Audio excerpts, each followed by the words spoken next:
नमस्कार है मेरो प्यारो ट्विटरका साथीहरू अनि फेसबुकका साथीहरू। एउटा मैले नबुझेको कुरा के यो मलाई मात्रै परे हो कि तपाईहरुलाई पनि परे हो कि सबैलाई परेको छ कि यो मैले समस्त सबै मान्छेको कुरा बुझ्दा सुन्दाखेरि चाहिँ मैले विचार लागेर मैले आफ्नो यो भिडियो बनाएको। सायद तपाईहरुलाई पनि यस्तो परे होला। यो पैसा लाने बेलामा चाहिँ के अनेक बहाना बनाउने, घरपेटीले जुठो पानी फ्याल्दियो, अब सागसब्जी रोप्छु, म खेतीपाती गर्छु, माछा पाल्छु भनेर भन्ने हैन। कोही चाहिँ छोरीको स्कुलको पैसा तिर्न गाह्रो भयो, समस्या भयो भन्ने, कोही पसलमा पैसा सामान हाल्न पैसा भएन कमाएर दिन्छु भन्ने, अनि कोही चाहिँ नि मेरो पैसा फस्यो अलिकति लगानी गरे भने त्यो फस्या पैसा उठ्छ अनि दिन्छु भन्ने है। यी विभिन्न बहाना बनाउने यी एक नम्बरका नाटक नौटङ्कीहरूसँग तपाईहरु पनि होशियार हुनु होला है। अब नाम चाहिँ मैले यसमा नलिउँ है।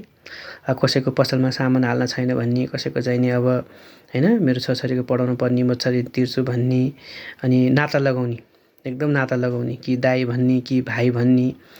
एउटै कोखबाट जन्मेका दाजुभाइ त आफ्नो हुँदैनन्, एकै कोखबाट जन्मेका दिदीबहिनी त आफ्नो हुँदैनन्। त्यही भएर यो जोडिएको नाता र जोडिएको सम्बन्ध पनि त्यति राम्रो हुन्छ जस्तो लागेन मलाई। यो सबै स्वार्थको लागि चाहिँ मान्छेले सम्बन्ध जोड्दो रहेछन् के।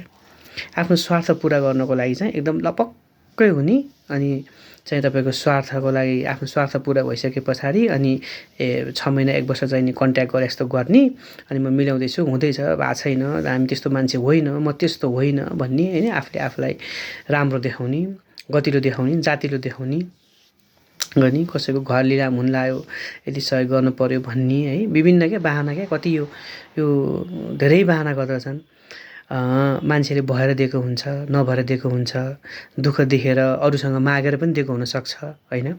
अथवा आफ्नो काम साँचे भएर साँचे थाती राखेर उहाँको यति काम सल्टाइदिउँ न त, 1-2 महिनामा उहाँको काम राम्रो हुन्छ भने त्यसपछि आफ्नो काम गरौँला नि त भन्ने हिसाबले पनि दिएको हुन्छ, भएर दिएको हुन्छ, नभएर दिएको हुन्छ। तर यो चाहिँ धेरै मान्छेको मैले समस्या देखेँ, त्यसमा पनि म पनि पर्छु है, म पनि पर्छु। अनि कोही फेरि यो पोखराका छन्, फेरि 1-2टा फेरि ढुकुटी खेलाउने है। अनि ढुकुटी खेलाए पैसा जम्मा गर्यो, अनि टक्क पैसा दिने बेला भएपछि उनीहरूको अनि कसैको कलेजोको चाहिँ नि ट्रान्सफर गर्न पर्ने, कसैलाई क्यान्सर भएको रे, कसैलाई के को भन्यो, अनि त्यो पैसा पचाउने, अनि पैसा हालिदिन्छु भन्ने, सम्पर्क नहुने, मोबाइल अफ गर्ने। विभिन्न यो पोखरामा एउटा गिरोह छ ढुकुटी खेलाउने। एकदम होशियार हुनु होला है कि यदि पछि केही परेछ भने म उनीहरूको नाम पनि हजुरलाई दिउँला है। यस्तो ढुकुटी खेलाउने चाहिँ नि गिरोहबाट होशियार हुनु होला।